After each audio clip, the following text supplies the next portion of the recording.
This is Wellness by Design, and I'm your host, Andrew Whitfield Cook. Today we're speaking with Dr. Daniel Yazbek, who's an expert on dysautonomia. So obviously we're going to be speaking about this.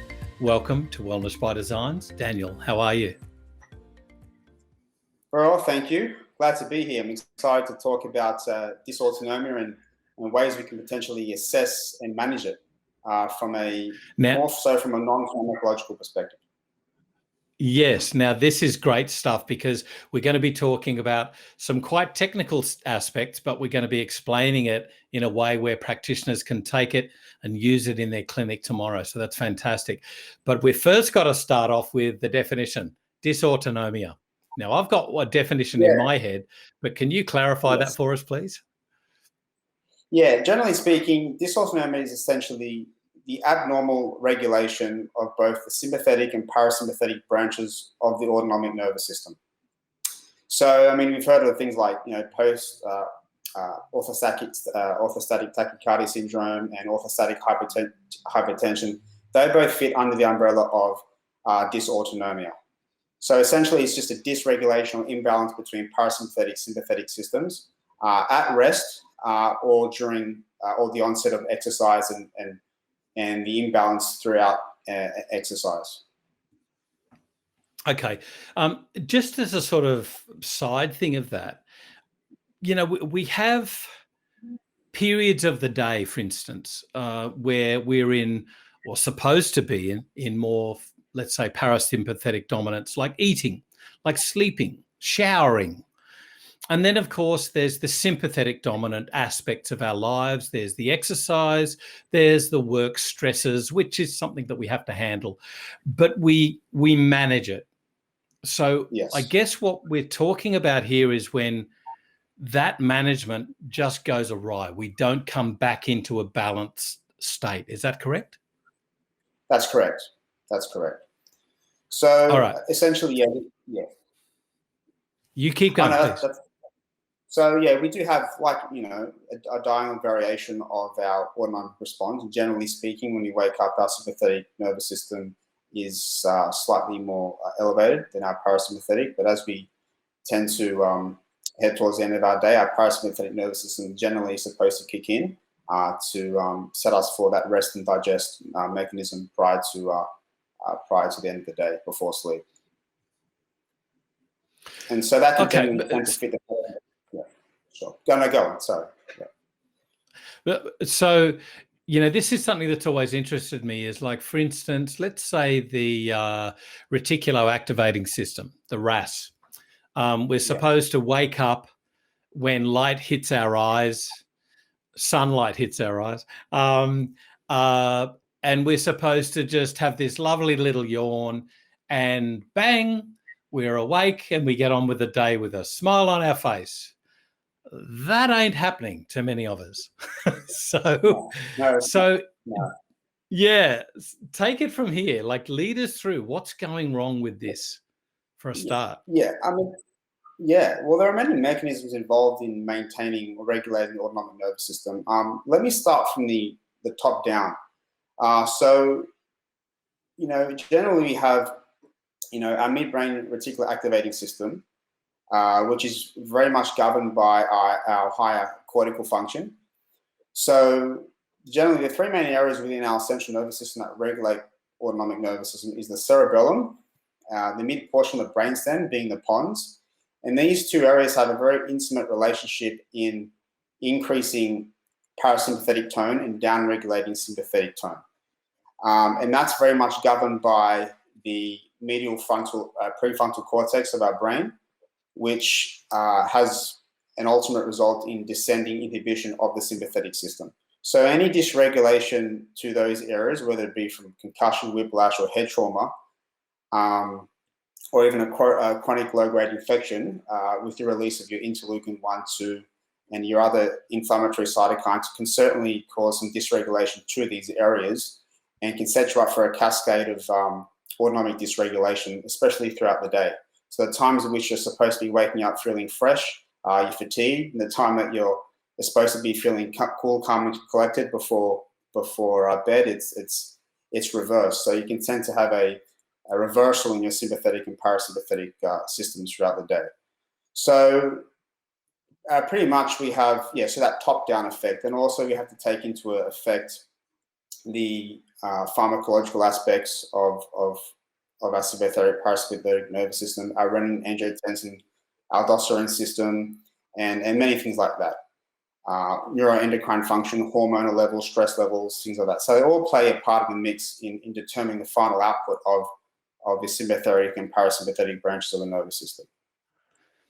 Yeah, I think this is something that we tend to oversimplify very, very commonly. And we just go, like it's the nerve sort of thing. But there's, as you say, there's hormonal overlays, there's pharmacological, there's light, there's behavior, there's all sorts of overlays. Can I just go back to something you said before, the cerebellum?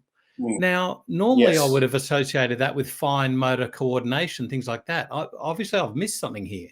Tell me what's going on here.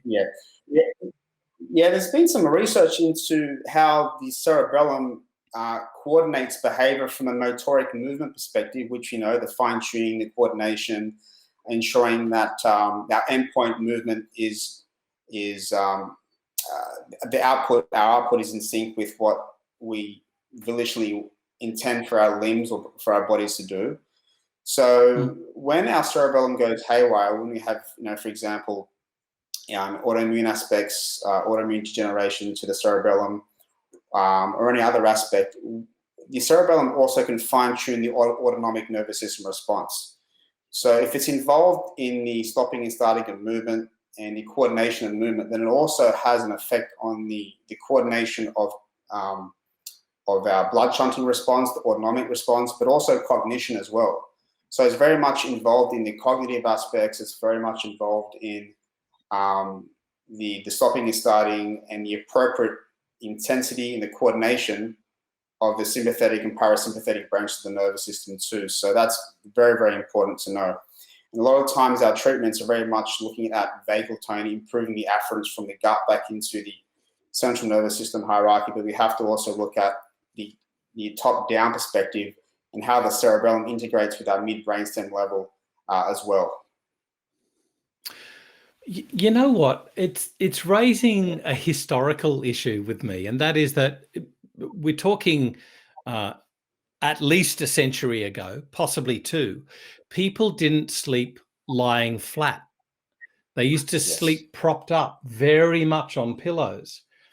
And looking back on, I'm going to say my young and silly days, where I might have drunk too much alcohol or something like that, and you couldn't sleep, you lying down.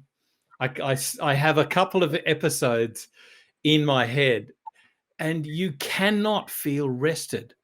You search for lying flat. And I'm wondering, is that hooked into this cerebellum thing with fine motor coordination, with breathing, with the prefrontal cortex? Is that all tied in together?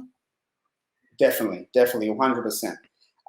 One of the things you can do to look at the integration of the cerebellum when super understanding is, for example, if you want to know if the brain cerebellum, the high cortical aspects are involved in dysautonomia, you can get the patient or the client to perform arithmetic. So, for example, calculating numbers. So, for example, if I mention repeat after me backwards 6, 14, 20, they mention 20, 14, 6. And then they go to stand up and you ask them to repeat 3 numbers backwards. It will take them a much longer time to be able to repeat those numbers.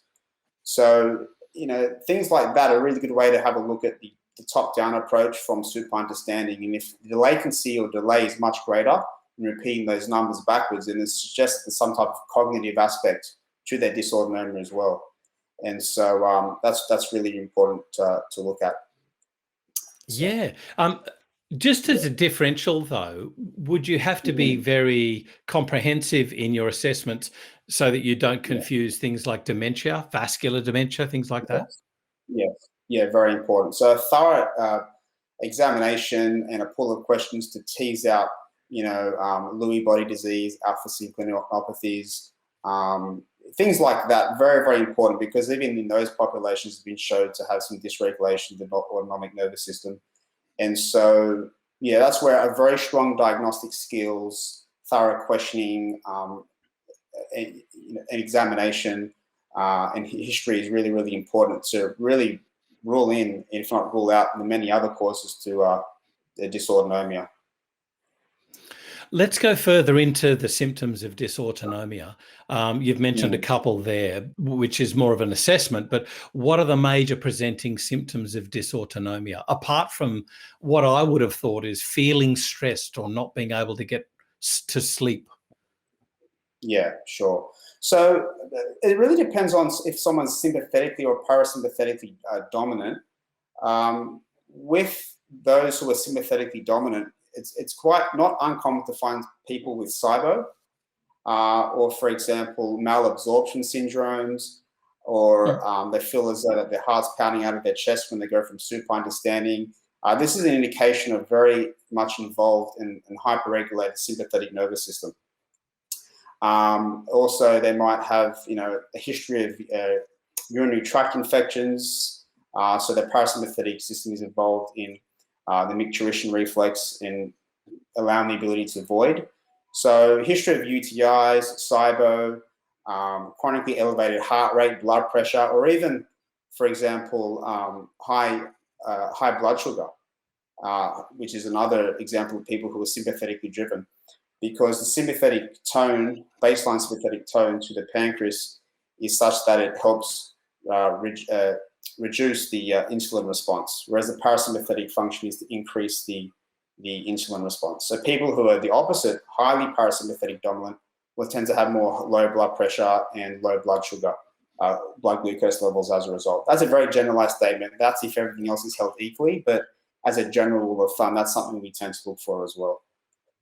Gotcha. You had to get me thinking there when you said insulin response rather than insulin. It's the response of insulin output. Yes. Yes. And also to, just by observing the discoloration of the hands, do they have cold hands, cold feet? Is it cold and sweaty, or is it cold, or is it warm and sweaty? So some of the really high acute sympathetic response will tend to have more of a warm and sweaty hand, or a high sympathetic response can also be a cold and sweaty hand. But when the sympathetic system goes down, you'll find that they will have more cold and dry hands. So that's a really good differential diagnostic that clinicians can use in the clinic. It just requires a pair of hands to palpate and feel for the sweating response and temperature as well. Gotcha. Part of this sort of thing, obviously, is adaptation and resilience of somebody's resilience. Just keep it at resilience. So I've covered this sort of ages ago, and that is, as somebody's reserves dry up, their adaptation to a stressful stimulus becomes less. They just can't react to things. And so instead of going from this, huge, let's say a startle reflex, over time, they just simply can't give that startle reflex or response. So it just becomes this lackadaisical response. And that is at odds with somebody who is hyper vigilant. Yes. How do you govern where they're at along that line of hyper response, normal response, hyper response, and then they're knackered. They've got nothing left in the pot. Yeah, it's really interesting. I think to address that, we really need to look at objective markers, I believe. So looking at someone's cortisol awakening response is one method of looking at that or gauging that. Because looking at the general trend of cortisol throughout the day will give us some insight as to how well they're churning through that sympathetic reserve. And it can take months or years for our sympathetic nervous system to crash, and thereby leaving us with not much sympathetic reserve as well. And then we also have to consider parasympathetic reserve, because people always talk about being overly sympathetically dominant, but being overly parasympathetically dominant is also a concern for us. And a parasympathetic person may not always be more adaptably healthier people. So that's one thing, one thing to look at. So I'd say that the cortisol awakening response and being able to quantify the nervous system is important, and just really gauging those responses and measures and ensuring that the person does maintain some steady level within those systems.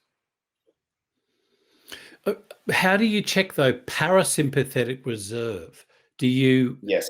frighten them? Do you give them a sympathetic stimulus? Yeah, so basically what you can do, the really only way you can really test for it is by certain technologies that can actually look at the actual parasympathetic response. And there are technologies out there and software that, top technologies out there. The one I like that I have in my clinic is called Nerve Express. And basically it just quantifies the RR interval between SA node intervals and the heart rate, blood pressure response, and it has an inbuilt algorithm that actually tells you the parasympathetic and sympathetic response. But other than that, it's pretty hard to actually, just with a pair of hands or a stethoscope, to see how well someone is doing from a parasympathetic standpoint. Generally, if they're standing up and their parasympathetic reserve is very low,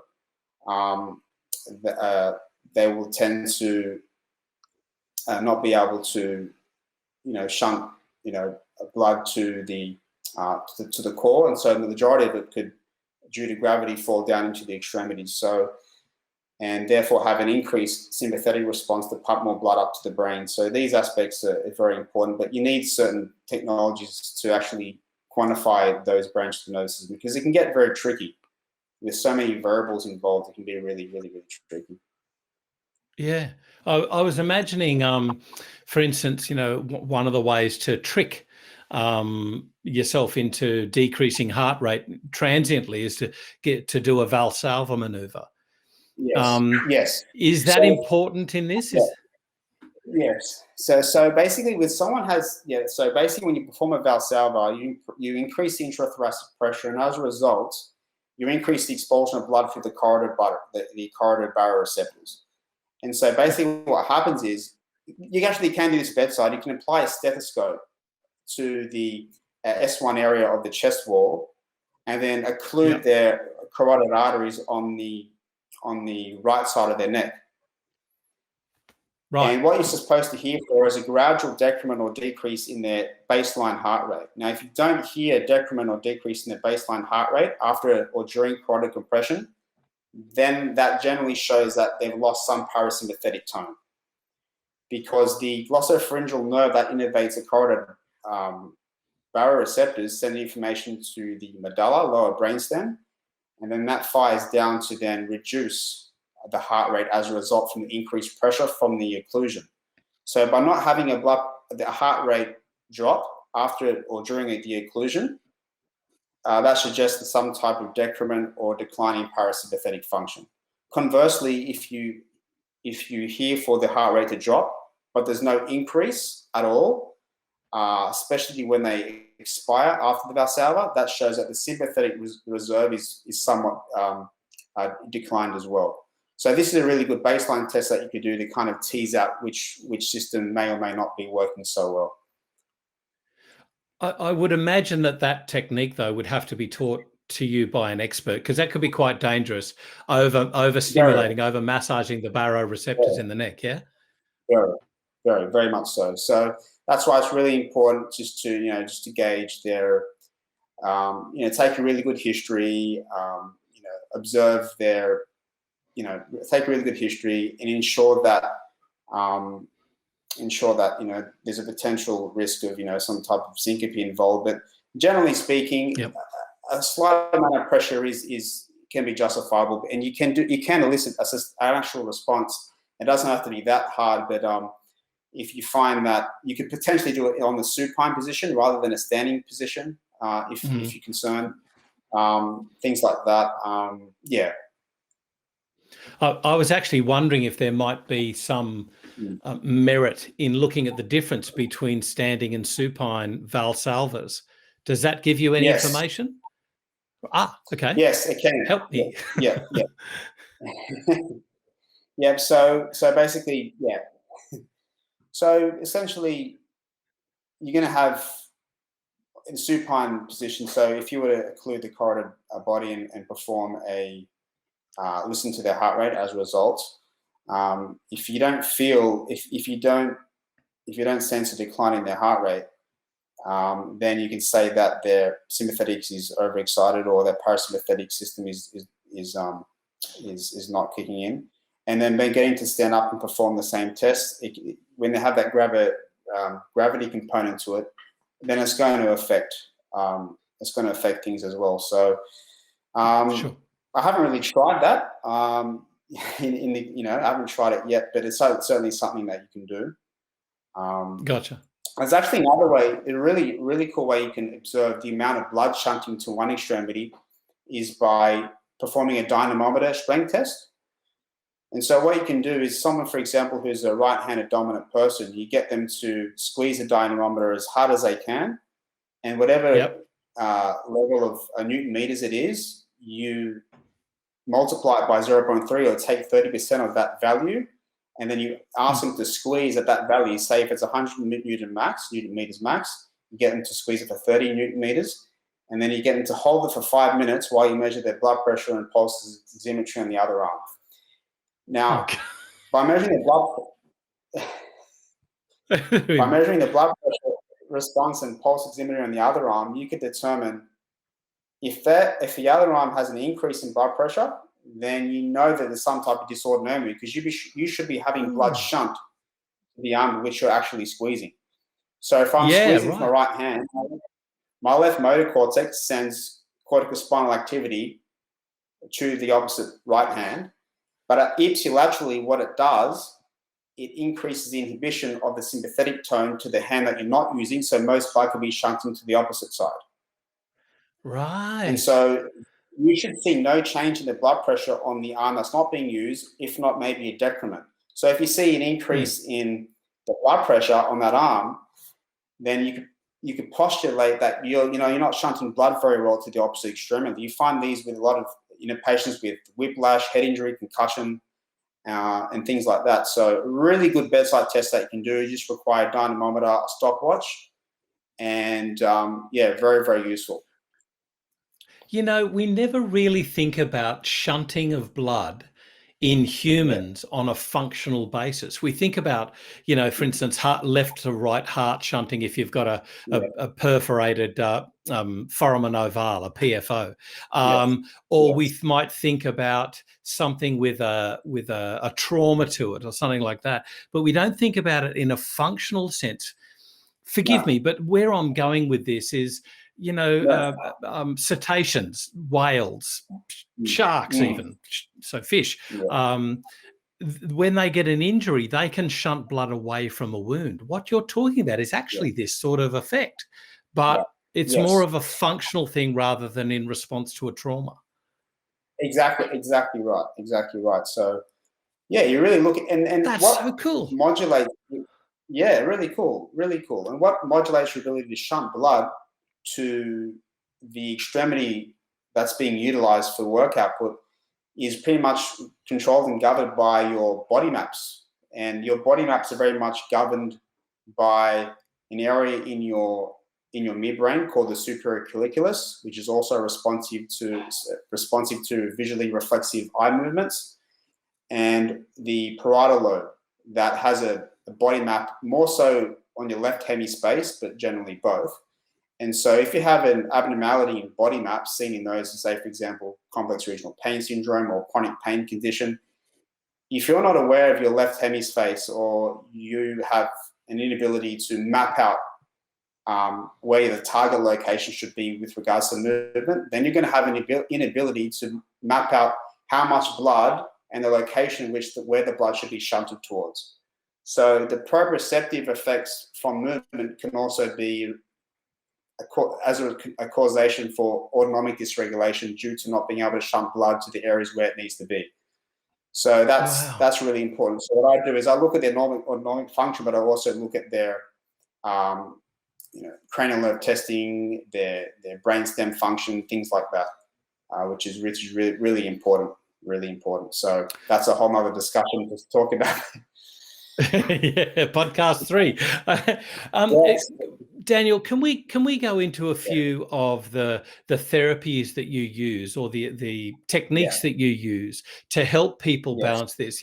Like I've heard of, well, we're all very well aware of meditation and stress management and mindfulness and things like that. But what about physical things that we might be able to do? Like I've heard of left arm to right knee, right arm to left knee. That's sort of rebalancing. Does that help? Or do you use other things that are more useful for you? Yeah, no, that stuff's great. And, like, I think anything's really good. It just has to really go in tangent with the examination findings. So, I mean, guess what you're saying is very much cross-hemispheric type of movements. So, for example, complex arm movements on your right side will have more of a right cerebellar effect, which can potentially downregulate the sympathetic response, because the cerebellopontine aspect on the right side can inhibit SA node firing to prevent the heart rate from undergoing a tachycardic response. So really, I think the best way to do this is to apply the stethoscope and really check to see if there's a bradycardic or tachycardic response with certain movements, really. And I think that's really the best way you can at least attempt to quantify this.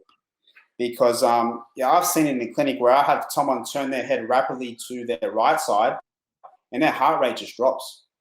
And you're stimulating that right cerebellopontine axis, which can then increase the threshold for SA node depolarization and therefore decrease heart rate. So I think the best way to do this is, looking at movements, because a movement, if you administer a movement, you can either have a really positive response or a really negative response. Really negative. So it's going to be Okay, so when you're doing that, when this patient is turning their head to their side, how are you assessing heart rate? Have you got an ECG attached? Are you doing it just by a radial pulse? No, I've got an Onyx pulse oximeter on their finger, and I also can use this. I can also use a stethoscope on the S1 region, and pretty much looking for just a change in the heart rate and the dynamics of that. Okay, I got another question. When you're talking about blood shunting, when somebody's doing the pressure, forgive me, what do you call it? The chronometer, the dynamometer. Dynamometer. The dynamometer. Thank dynamometer. you. So you're crushing with your hand that dynamometer to 30% of max.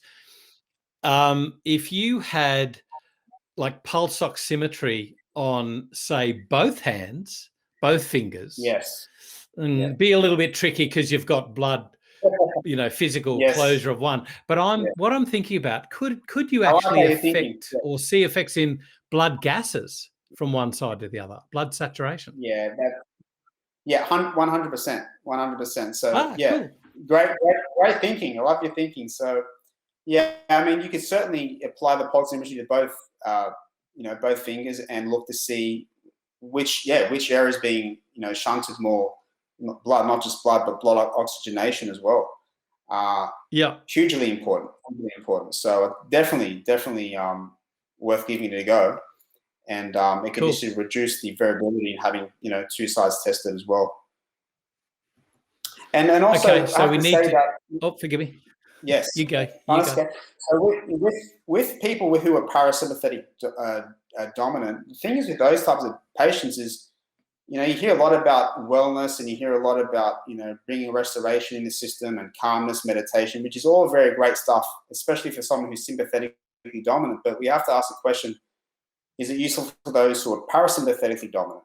What I found with people when I use the Nerve Express technologies, those who are very parasympathetically dominant, because acetylcholine is heavily utilized in the parasympathetic nervous system, acetylcholine is very much used in liver and renal detoxification. So I find those with very high parasympathetic tone, actually are concurrently undergoing some hepatic detoxification, phase 2 liver detox, things like that. So they're the ones that get mistakenly being healthy. They're the real calm, relaxed, type of people. But that's one thing you have to be careful for. You can't just treat, like the 5R program, the remove, replace, reinoculate, repair, rebalance. that also has to be involved with the autonomic nervous system. So you have to address the cause, whether it be inflammation, things like that, gut immunology, trauma to things like that. And the last thing should be restoring parasympathetic sympathetic tone. So if we intend to bring balance to the parasympathetic nervous system, we have to understand, like an oats test, for example, there's no wrong or right result. We have to understand that it is what it is from what we see, but maybe the parasympathetic tone is so high because acetylcholine is being chewed up to increase the liver detox pathways.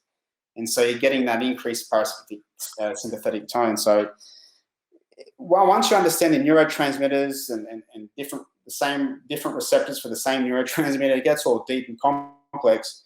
You can start to see how complex the system gets, and that we have to address the cause first and then go from there. Yeah. Okay, so talking more about treatments, how do you use any other supplements? Like, for instance, we've spoken about acetylcholine and choline. What other neurotransmitter nutrients do you use? Magnesium is the poster child of all nerve issues. Where do you find it sits? I think magnesium is pretty important. It's in GABA as well. I mean, you don't want to be supplementing in GABA long term, but it's a good. You can really tease out to see whether someone is deficient in the GABAergic response by doing a GABA challenge and see how well it makes them feel relaxed and calm after. But I mean, magnesium is great for those who are specifically sympathetically dominant. We have to be careful, those who are sympathetically dominant, that we don't increase their calcium levels too much.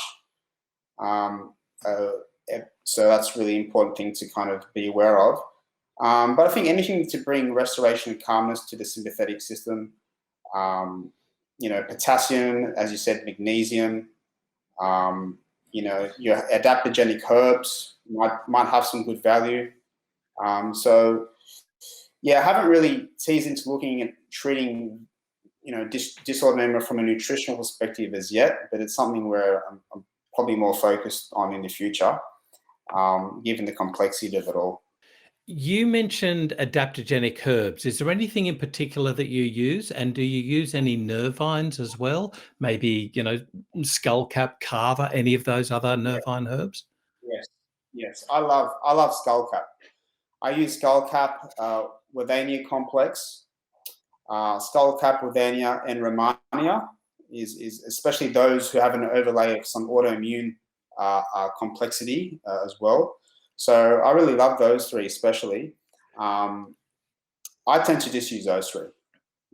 And there's some other adaptive as well. Yeah. And you said, you need to do some more work on nutrients, but when you're talking about, for instance, concern about calcium influx, magnesium, as I said, is the poster child of blocking that or helping to reduce that. But what about things like if you're at long-term risk of a sympathetic tone causing calcium influx into cells, and maybe you'd be cautious about calcium deposition. Do you think about things like vitamin K2, for instance? It's 100%. Very, very, very important that we consider vitamin K2 as a result. So, it gets tricky, but that's definitely one thing that we have to consider is the vitamin K2. It's just I'm still trying to find where to start when it comes to dysautonomia. Generally you want to treat the parasympathetic nervous system first, and then the sympathetic nervous system. But from a general rule of thumb, I personally refer out to a nutritionist, naturopath, who understands those aspects far more to a greater degree than I do. But that's certainly warranted and very important. So what they tend to do is run an oats test and look at cofactors, vitamin, mineral aspects, which is very, very important. Very, very important. Gotcha. So. And I did just want to cover off on a few red flags. Now, we've covered off that baroreceptor issue. When are you very cautious? What would you say, like, never to do or to be extremely cautious of? I guess particularly with the baroreceptors, but other things as well. Dealing with the neck, for instance. Yeah, I mean, anyone, for example, who've had previous surgery or a stent, for example, a carotid stent, or anyone who, has explained within the history that they have a very, very, like, for example, they experience dizziness or syncope or lightheadedness or visual type of scintillations or changes, especially when they go to, like if they're getting out of bed where they were forced to use some abdominal contraction as a part of a partial Valsalva mechanism, or just any significant postural related change. So if that's deemed relevant in the history, then I tend to not go there with when it comes to performing the Valsalva. I just tend to go more towards a supine understanding test and a Valsalva, but without actual carotid compression.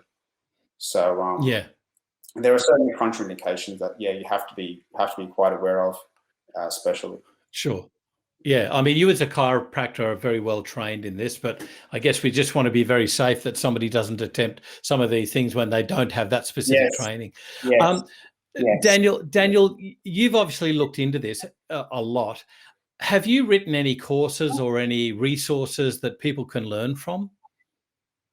That's a great question. I haven't, but it's certainly something I'm actually looking into and really having a real deep dive into dysautonomia, how to assess it from a bedside perspective for the average clinician, and then how to treat and co-management. I think is very, very important for us, especially during, long haul COVID. We're going to be experiencing a lot of patients with dysautonomia, and I think it's an aspect where we have to really get good at observing, assessing, analyzing, and treating, and really tying in the functional neurological aspect to the functional medicine aspect. I think you have to have both, and I'm certainly very much interested in writing up a course on dysautonomia and how to assess it from both a functional medicine and functional neurological perspective. Dr. Daniel Yazbek, there's so much more obviously to cover in this. You're obviously an expert, but I do make that caution for those people who aren't thoroughly trained in this and don't have appropriate, I guess even litigation, that I'd leave this to somebody of your expertise. But it's so interesting in what you've found out, how you treat, how you monitor, and how you help and care for your patients with dysautonomia. Thanks for covering this in Wellness by Designs for Day. Thank you, Andrew, very much. I truly enjoyed it, and I hope to be back soon to discuss far more in depth with this topic that I'm very much passionate about. And thank you for joining us today. Remember, you can catch up on all the show notes that we will post up for you. There's a lot, but also you can catch up on the other podcasts on the Designs for Health website. I'm Andrew Whitfield Cook. This is Wellness by Designs.